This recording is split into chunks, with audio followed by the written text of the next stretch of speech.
A 12-year-old boy named Muntosh was digging for cobalt in a tunnel in the Kolwezi region of the Democratic Republic of Congo when the earth collapsed next to him. His brother was buried alive. Muntosh survived. The cobalt he was pulling out of the ground that day will end up in a lithium-ion battery. That battery will end up in an electric vehicle. That electric vehicle will be sold to someone who believes they are saving the planet. That is the story we are telling today. Not the story Tesla wants you to hear. Not the story governments pushing EV mandates want you to hear. The actual story with the actual numbers from the actual sources. The electric vehicle industry has built its entire brand around one idea: zero emissions. You see it in the advertisements, you see it on the window stickers. Zero emissions. And at the tailpipe, technically, that is true. A tailpipe, however, is not a supply chain, and a supply chain is where the numbers get complicated. Before an electric vehicle drives a single mile, somebody has to build the battery. Building that battery is one of the most carbon-intensive manufacturing processes in the automotive industry. The International Council on Clean Transportation analyzed 2024 SUVs and found that a battery electric vehicle arrives at the dealership carrying slightly more than 12 tons of carbon dioxide equivalent already embedded in its production. A comparable gasoline vehicle carries around 8 tons. That is a 4-ton carbon deficit before the car has ever moved. The International Energy Agency refers to it as a carbon debt. The industry has a response to this. The car pays it back through cleaner operation. And in the best case scenario, the math supports that position.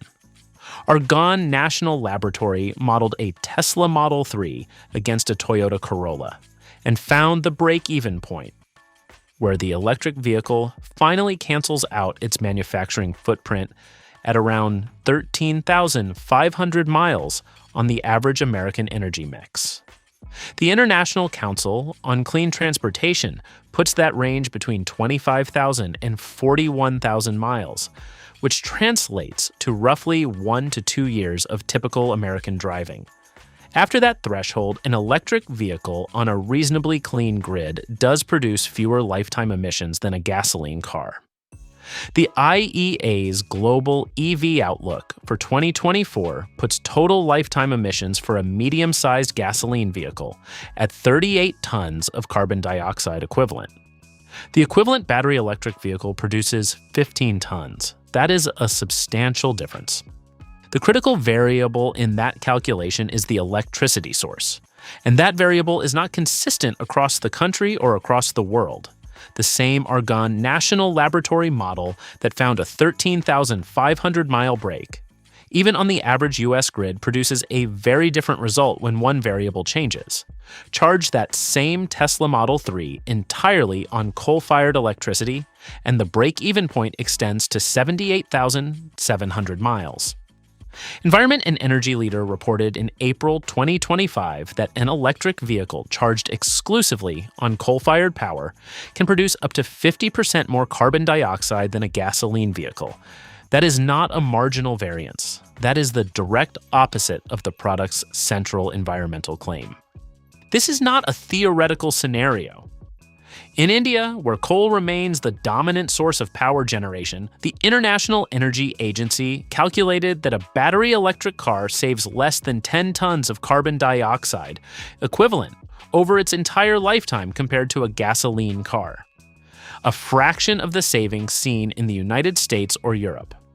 In South Africa, according to ID TechX research from 2024, the utility grid is subject to rolling blackouts reaching up to 50% capacity, meaning electric vehicles in that market can end up charged by emergency diesel generators. None of that appears in the marketing. The electricity source problem is real, and it is geographically uneven. It is not, however, the most consequential part of this supply chain. Cobalt is a critical component in lithium-ion batteries. It cannot be easily removed without compromising battery performance and fire safety, and researchers have noted that eliminating it could slow the electric vehicle transition itself. 4/5 of the world's cobalt supply is located in the Democratic Republic of Congo. The U.S. Congressional Executive Commission on China documented that 80% of the DRC's cobalt output is owned by Chinese companies, refined in China, and sold to battery manufacturers worldwide.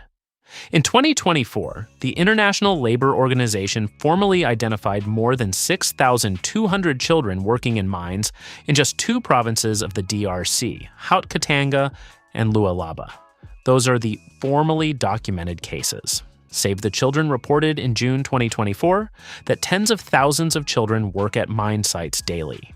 The ILO documented children working long hours for less than $2 a day, digging tunnels, carrying heavy loads, and cleaning cobalt ore with bare hands and no protective equipment.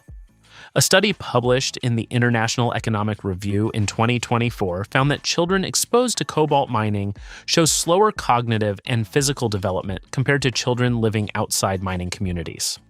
Apple, Dell, Microsoft, Google, and Tesla were named in a lawsuit over these conditions. In March 2024, a U.S. Court of Appeals ruled in favor of all 5 companies, finding that purchasing cobalt through the global supply chain did not constitute legal participation in the exploitation of child labor.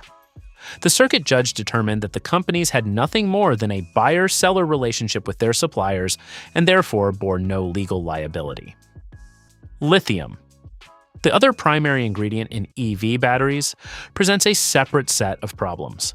More than 75% of the world's lithium supply sits beneath the salt flats of Argentina, Bolivia, and Chile. Extracting it requires water in significant volumes.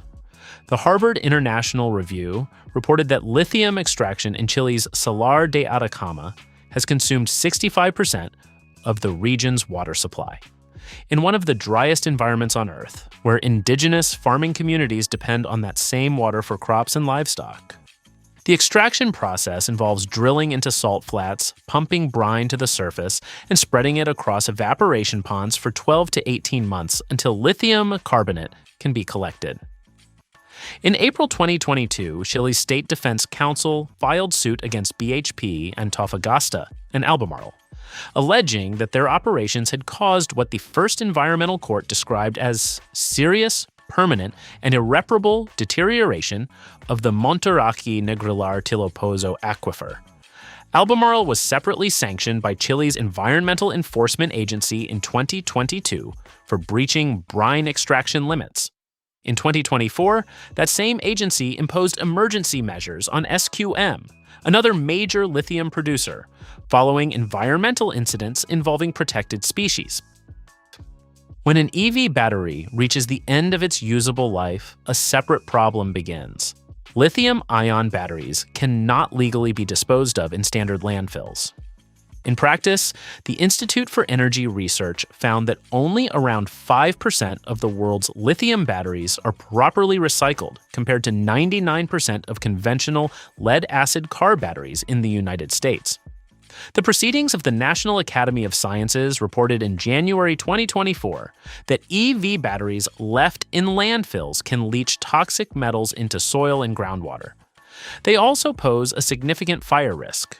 Researchers describe a phenomenon called thermal runaway, a self-sustaining chain reaction of heat and pressure inside a battery cell that causes fires to burn hotter, release toxic fumes, and resist standard suppression methods. The World Resources Institute reported in October 2025 that a substantial portion of America's spent EV battery waste is exported to lower-income countries, where it is processed under local environmental standards, exposing those communities to health consequences including developmental disorders, kidney damage, and long-term respiratory illness. The EV battery recycling and reuse market is projected to grow from $8 billion in 2024 to more than $28 billion by 2029. Battery manufacturing emissions have dropped from an average of 120 to 150 kilograms of carbon dioxide per kilowatt hour in 2015 to an estimated 50 to 70 kilograms today. These are documented improvements, and the trajectory is in the right direction. The trajectory and the current state are different measurements. The IEA the Union of Concerned Scientists, Carbon Brief, and Bloomberg New Energy Finance all conclude that electric vehicles, over a full lifetime on a reasonably clean grid, produce significantly fewer total emissions than gasoline vehicles. The IEA puts the figure at 15 tons of lifetime carbon dioxide equivalent for a battery electric vehicle versus 38 tons for a gasoline equivalent. Bloomberg New Energy Finance, analyzing vehicles produced in 2023 and driven 250,000 kilometers, found life cycle emissions between 27 and 71% lower for electric vehicles depending on the regional grid. Those findings are consistent across institutions and methodologies. What those findings also consistently show is that the environmental outcome of an electric vehicle is not fixed. It is determined by where the battery was manufactured, where the minerals were sourced, how the electricity was generated, and what happens to the battery at the end of its life. In the conditions the industry promotes, clean grid, long ownership, responsible sourcing, the environmental case for electric vehicles is supported by the data. In conditions that apply to a large portion of the global population, that case is considerably weaker, and in some scenarios reverses entirely. Montosh is 12 years old. He was in a tunnel in Kolwezi pulling cobalt out of the ground for less than $2 a day when the earth gave way and took his brother. The cobalt he recovered will move through a supply chain that 5 major American technology and automotive companies successfully argued in federal court they have no legal responsibility for. It will end up in a battery. That battery will be installed in a vehicle marketed on the basis of environmental benefit. Whether that marketing reflects reality depends entirely on questions that do not appear on the window sticker.